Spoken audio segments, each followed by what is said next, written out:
Sister. மாமா என்ன ராசாத்தி, ஸ்னேகா இப்ப எப்படி இருக்கா? இப்ப அவ நல்லா தானே இருக்கா? கவலைப்படாதீங்க மாமா, ஸ்னேகா நல்லதா இருக்கா.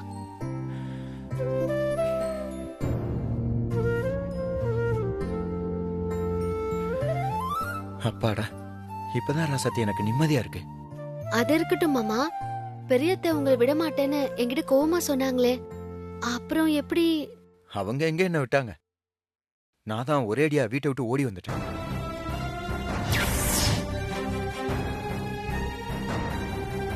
என்ன மாமா சொல்றீங்க? போதும் ராசாத்தி, இனிமேலும் அம்மாவுக்கு பயந்து பயந்து வாழ்றதுக்கு நான் தயாரா இல்ல.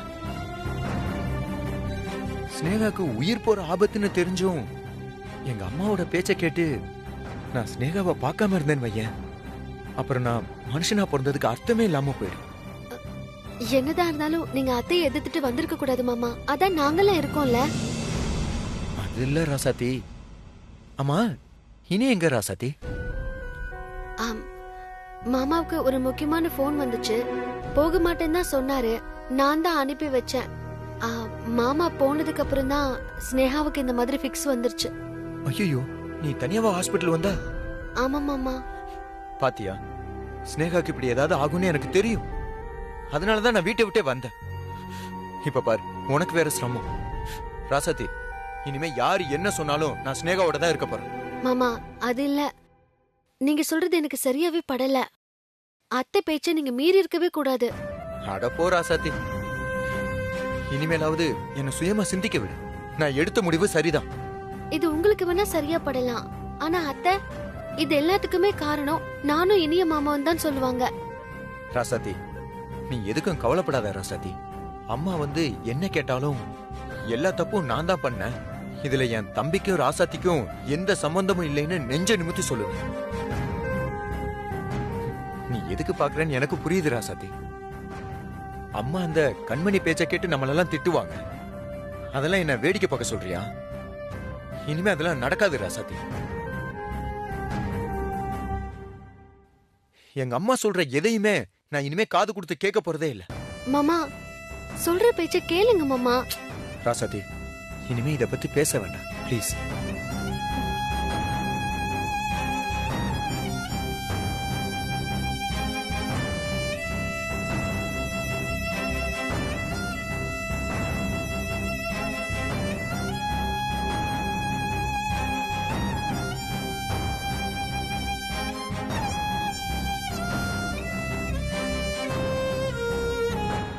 உனக்கு கொஞ்சமாவது அறிவு இருக்கா மரகதம்? எல்லாத்துக்கும் நான் தான் முன்னாடி இருக்கணும்னு நினைக்கிறல்ல, அப்புறம் என்ன பேசுறோம் எதுக்கு பேசுறோம்னு பார்த்து பேச மாட்டேன். வீட்டுக்கு பெரியவனு பேரு வேற, யார் பேச்சையும் கேட்கறது கிடையாது, இஷ்டத்துக்கு பண்றது. உனக்கு மனசாட்சி மனிதாபிமானம் எதுவுமே கிடையாது. இத பாருங்க, என்ன நடந்தது ஏது நடந்ததுன்னு தெரியாம நீங்க வாய்க்கு வந்தபடி எல்லாம் பேசாதீங்க. எல்லாம் தெரிஞ்சுக்கிட்டு தான் பேசுறேன். நீ பாட்டுல தீர விசாரிக்காம அந்த பொண்ணு ஸ்னேகா தானா கட்டிக்கிட்ட தாலிய குமரன் தான் கட்டினா, அவ கூட குடும்பம் நடத்தணும்னு சொல்லி வீடு வீடா போய் சண்டை போட்டு வந்திருக்க. அப்படியே எல்லாத்தையும் நிரூபிச்சாலும் அதையும் நம்பாம குமரனை கையோட இழுத்துட்டு வந்திருக்க. இது ஒரு பெரிய மனுஷன் செய்யற வேலையா? நீங்க இதுவும் சொல்லுவீங்க, இதுக்கு மேலையும் சொல்லுவீங்க. எல்லாம் என்னோட நேரம். ராசாத்தி கூட சேர்ந்து அந்த ஸ்னேகா மேல இறக்கப்பட்டு ரோஜாவை இந்த வீட்டு வாரிசாக்குன பாருங்க, அதுதான் நான் செஞ்ச மிகப்பெரிய தப்பு.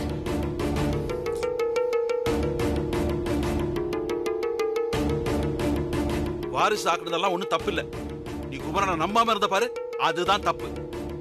இப்படியே விட்டா நாளைக்கு அவன் இந்த வீட்டை விட்டு ஒரேடியா போய் அவ கூட வாழ மாட்டான்னு என்ன நிச்சயம்? நம்ம குடும்பத்துக்குன்னு ஒரு கௌரவம் இருக்கு, மரியாதை இருக்கு, அதையெல்லாம் காத்துல பறக்க விட சொல்றீங்களா?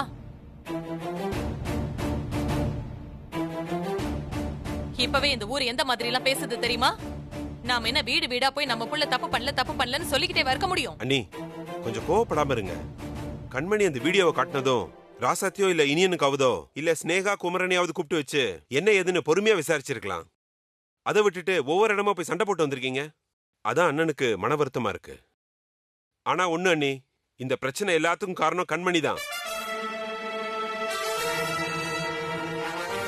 இவ பேச்சை இன்னி கேட்காம இருக்கீங்களோ அப்பதான் இந்த குடும்பத்துல பிரச்சனை எல்லாம் தீரும்.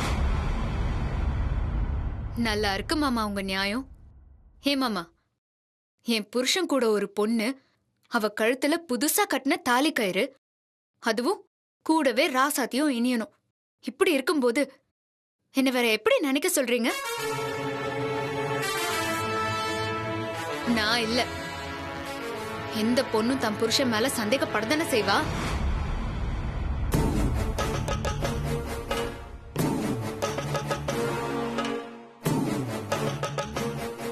எனக்குன்னு இந்த வீட்ல சப்போர்ட் பண்ற ஒரே ஒரு ஆளு என் அத்தை தான். அதான் அவங்க கிட்ட வீடியோவை காட்டினேன். அதுக்கு போய் குடும்பத்துல நடக்கிற எல்லா பிரச்சனைக்கும் நான் தான் காரணம்னு நீங்க என் மேல பழி போடுறீங்க. பரவாயில்ல மாமா, நீங்க பழி போட்டாலும் பரவாயில்ல, நான் இப்படிதான் பிரச்சனை பண்ணுவேன். வாய மூடு கண்மணி.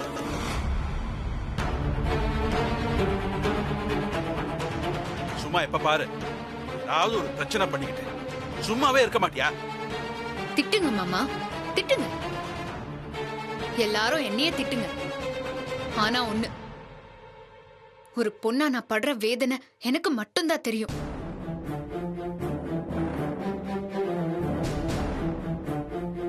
நீங்க ஒரு நிமிஷம் என் இடத்துல இருந்து யோசிச்சு பார்த்தா என் பக்கம் இருக்கிற நியாயம் உங்களுக்கு தெரியும். ஆமா ஆமா, நீ ரொம்ப நியாயமான பொண்ணுதான். இப்ப கண்மணி ஏன் திட்டுறீங்க? அவ சொல்றது சரிதானே? இந்த ஜென்மத்துல உன்னெல்லாம் திருத்த முடியாது. உன் கூட பேச எந்த பிரயோஜனமும் இல்ல. அப்ப இத பத்தி யாரும் என்கிட்ட பேச வேண்டாம். அண்ணே வாங்கண்ணே.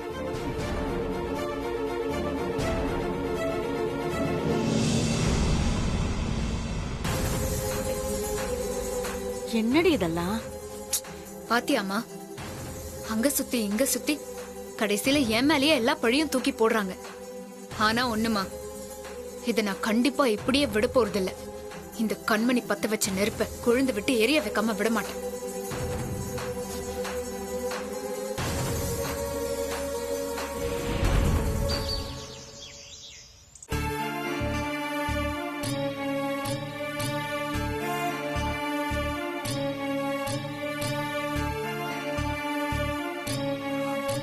நான் ஏன் மரகதக்காவை பார்த்தாலே கோவப்படுறேன்னு இப்போ உங்களுக்கு புரியுதா? தான் சொல்றதுதான் சரி, தனக்கு தான் எல்லாருமே கட்டுப்படணும்னு சொல்ல வந்த விஷயத்த அவங்க சொல்லவே விட மாட்டாங்க.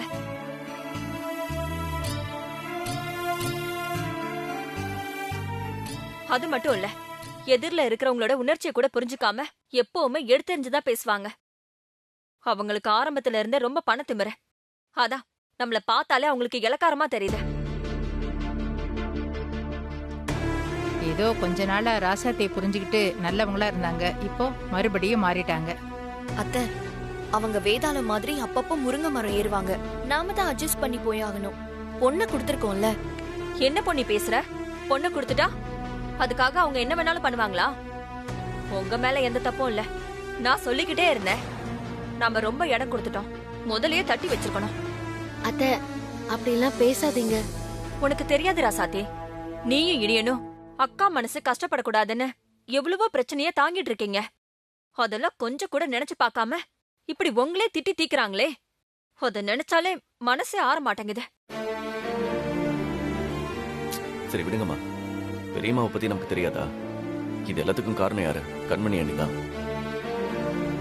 பெரியம்மாவை கைபொம்மையா ஆட்டி வச்சு நம்ம குடும்பத்தையே பிரிச்சிட்டு இருக்காங்க. ஆமா, தம்பி சொல்ற மாதிரி இந்த கண்மணி சகவாசத்தை ஒழிச்சாலே மரகதம்மா உருட்டுருவாங்க. ஏன் அவங்களுக்குன்னு சுயபுத்தி இல்லையா? இதெல்லாம் ஒரு சாக்கு அவங்களுக்கு. எப்பவுமே எல்லாரையும் அடக்கி ஆளணும், அடுத்தவங்கள இலக்காரமா நினைக்கிறது, இது எல்லாமே அவங்க ரத்தத்திலே ஊறி போய் கிடக்குது. எத்தனை ஜென்மம் எடுத்தாலும் அவங்க திருந்த போறதில்ல, நம்ம மனசெல்லாம் அவங்க புரிஞ்சுக்க போறதும் இல்ல. இப்படியே போச்சுன்னா அவங்க புத்தி நமக்கும் வந்துடும் நினைக்கிறேன். அத்தை, நீங்க டென்ஷன் ஆகாதீங்க, எல்லாத்தையும் சரி பண்ணிடலாம். இல்ல ராசாத்தே, அக்காவெல்லாம் திருத்த நினைக்கிறது நாய்வால நிமித்த நினைக்கிற மாதிரி. இல்லம்மா, பெரியம்மாவை கண்டிப்பா நம்ம வழி கொண்டு வரலாம். என்ன இனியா? இத பாருங்க, நமக்கு மரியாதை கொடுக்க தெரியாதவங்களுக்கு நாம ஏன் மரியாதை கொடுக்கணும்? இப்படி உட்கார்ந்து ஏன் ஃபீல் பண்ணிட்டு இருக்கணும்? அவங்க சொன்னதெல்லாம் மனசுல போட்டு குழப்பிக்காம நீயும் ராசாத்தியும் எப்பவும் போல நேர்மையா உங்க மனசுக்கு எது சரின்னு படுதோ அதை செஞ்சுக்கிட்டு போயிட்டே இருங்க. சும்மா பெரியம்மா பெரியத்தன்னு சொல்லிக்கிட்டு உங்க வாழ்க்கையை நீங்களே கெடுத்துக்காதீங்க. நான் அவ்வளவுதான் சொல்லுவேன். யோசிக்காத ராசாத்தி. எனக்கு என்னமோ மங்கையம்மா சொல்றதுதான் சரின்னு படுது. எவ்வளவு நாள் தான் நீங்களும் மரகதம்மாக்கு பணிஞ்சு பணிஞ்சு மனசு வருத்தப்பட்டுக்கிட்டே இருப்பீங்க? அதுவும் நீங்க எந்த ஒரு தப்பும் பண்ணாம. ஆமாம்மா, பாவம் மாப்பிள்ளையும் ராசாத்தியும் யார் யாரோ பண்ற தப்புக்கு பழி ஏத்துக்கிட்டு அந்த மரகதம்மா கிட்ட எப்ப பார் திட்டு வாங்கிக்கிட்டே இருக்காங்க. இத பார் ராசாத்தி, இப்போ சம்மந்தி அம்மா சொன்ன மாதிரி அவங்கள பத்தி கவலைப்படாம நிம்மதியா உங்க வேலையை மட்டும் பாருங்க.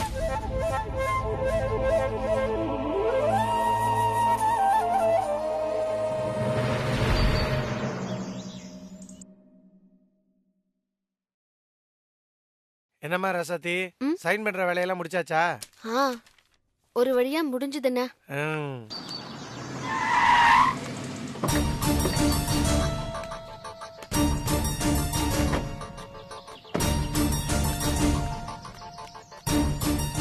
அத்தை, நான் நீ எதுவும் பேசாம வா கண்மணி. கொஞ்சம் கேளுங்க அத்தை. வான்னு சொல்றேன்ல. அண்ணா, இந்த ஃபைல சுரேஷ் கிட்ட கொடுத்துட்டு வந்திருக்கேன். சரிம்மா, நான் கொடுத்துறேன்.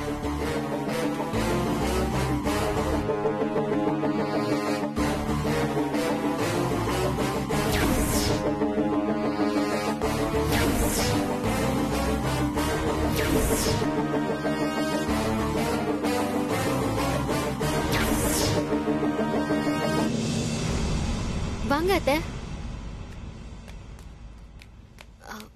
வாங்க அத்தை. என்ன இவ்ளோ தூரம் வந்திருக்கீங்க? உன் ஆபீஸ்ல விருந்து வைக்கிறேன்னு சொன்னாங்க. அதான் சாப்பிட்டு போலான்னு வந்திருக்கேன்.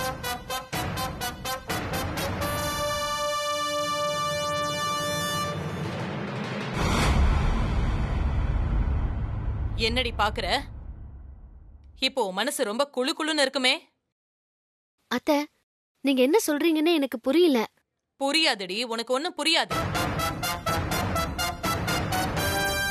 ஏண்டி, என்ன நெஞ்செழுத்து இருந்தா பண்றதையும் பண்ணிட்டு இப்படி என் முன்னாடி நாடகம் ஆடுவேன்? மரகதம்மா, என் தங்கச்சிக்கு நாடகம் ஆடலாம் தெரியாது.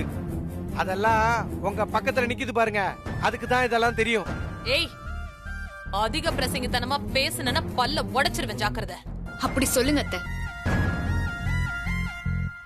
அண்ணா, நீங்க இதுல தலையிடாதீங்க, நான் பேசிக்கிறேன். இல்ல, இன்னும் என்னடி பேசி கிழிக்க போற? அதான் பேசி பேசி என் குடும்பத்தையே ஒரு வழி பண்ணிட்டியே. என் புள்ள குமரன் வீட்டை விட்டு போயிட்டான். இப்ப சந்தோஷமா? அத்தை, உண்மையிலே எனக்கு எதுவும் தெரியாது அத்தை. ராசாத்தி, இனி உன் நடிப்பை நம்பி ஏமாற நான் தயாரா இல்ல. உன் திட்டம் என்னன்னு எனக்கு நல்லா தெரிஞ்சு போச்சு. மங்கை என்னை எதிர்த்து வீட்டை விட்டு போயிட்டா. இப்ப குமரன் நான் எவ்வளவு தடுத்தோம், என்ன கொஞ்சம் கூட மதிக்காம அந்த ஸ்னேகாவே கதின்னு போயிட்டான்.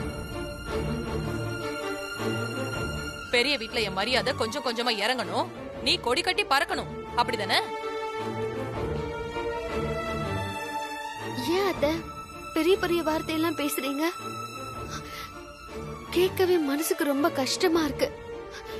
சத்தியமா நான் எதுவுமே பண்ணல. என்னடி பண்ணல? நம்ம வீட்டுல நடக்கிற பிரச்சனை எல்லாத்துக்கும் புள்ளியார் சொல்லி போட்டதே நீதானே? என்ன அடிச்சல்ல, நல்லா வேணும்டே உனக்கு, கண்மணியா கொக்கா. நான் ரோஜாவை என் வீட்டுக்கு கூட்டிட்டு வரும்போது அவளுக்குன்னு யாரும் இல்லாத குழந்தைன்னு நினைச்சு நானே வளர்க்கலான்னு தான் கூட்டிட்டு வந்தேன். அதுக்கப்புறம் அது குமரன் மாமாவோட குழந்தைன்னு தெரிஞ்சதுக்கு அப்புறம் எப்படியத்த என்னால சும்மா இருக்க முடியும்? என்ன இருந்தாலும் ஸ்னேகாவோட வாழ்க்கை இப்படி ஆனதுக்கு குமரன் மாமா ஒரு காரணம் தானே? ஓஹோ, பாவத்துக்கு பரிகாரம் தேடுறீங்களோ?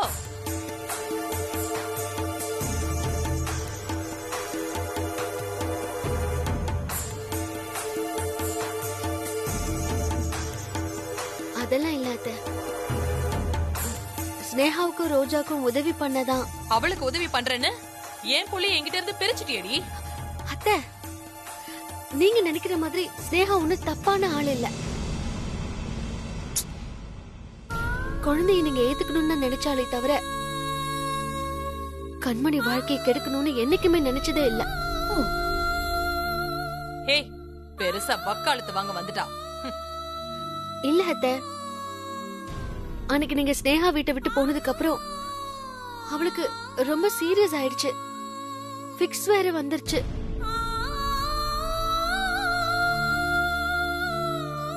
குமரி மாமா ஸ்னேகாவை இறக்கப்பட்டு தான் பார்க்க வந்தாரு. மத்தபடி அவளோட சேர்ந்து வாழணும்னு அவருக்கு எந்த எண்ணமும் கிடையாது. அதெல்லாம் எனக்கு தெரியாது. இப்போ என் புள்ள என் கூட இல்ல, அதுக்கு நீதாண்டி காரணம். அத்தை, நீங்க என்ன தப்பா புரிஞ்சிட்டு இருக்கீங்க. நான் மனிதாபிமானத்துல தான் ஸ்னேகாவை பார்த்துட்டு இருக்கேன். மத்தபடி குமரன் மாமாவை உங்ககிட்ட இருந்து பிரிக்கணும், குடும்பத்தை கலைக்கணும், இந்த மாதிரி என்னெல்லாம் எனக்கு துளி கூட இல்ல. என்ன நம்புங்க. அப்ப நான் தான் குடும்பத்தை கலைக்கிறேன்னு சொல்ல வரியா?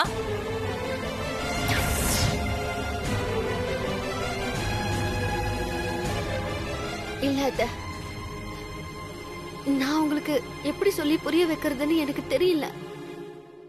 ஆனா எனக்கு தெரியும்டி, நீயும் உன் மாமியாரும் சேர்ந்து ரொம்ப அருமையா கேம் ஆடுறீங்க. நீ என் குடும்பத்தை பிரிக்க அலையிற, அந்த மங்க எப்ப பாரு சொத்தை பிரிக்கணும்னு அலையிறா. அப்படிலாம் இல்ல அத்தை. ஏய், எனக்கு எல்லாம் தெரியும்.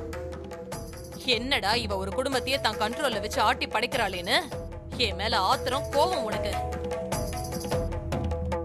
அதான் எல்லா பிரச்சனைக்கும் நான் தான் காரணம்னு பழி போடுறேன்.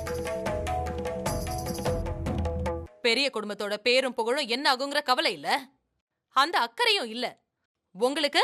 நான் ஒண்ணு இல்லாம போய் டம்மி ஆகணும், ஆனா நீ ஊரெல்லாம் பேர் வாங்கி ஒசரத்துக்கு போயிட்டே இருக்கணும். அதுதானே உன் எண்ணம்?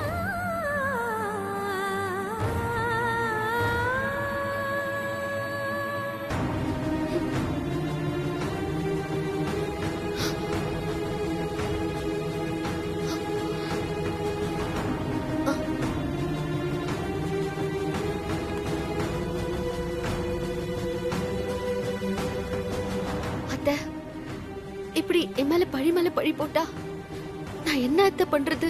அப்படிதான், நல்லா கெஞ்சி அழுடி. நீ ஒண்ணும் பண்ண முடியாது, என்னதான் நான் அடிச்சுக்கணும்.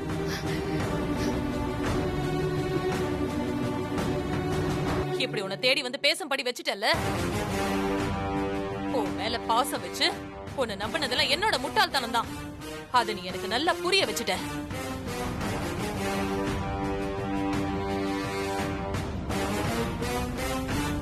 இத பாரு, நல்லா கேட்டுக்க.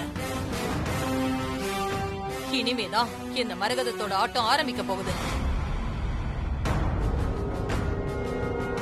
ஆமாண்டி, நீ பழைய மரகதத்தை தட்டி எழுப்பிட்ட. அதோட விளைவுகளை நீ சந்திச்சுதான் ஆகணும். நீ எப்படி நிம்மதியா இருக்கன்னு நானும் பாக்குறேன். வா கண்மணி, போலாம்.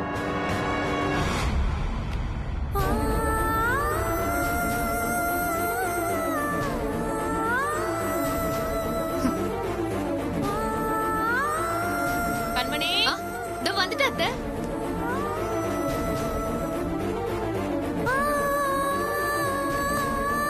ராசாத்தி,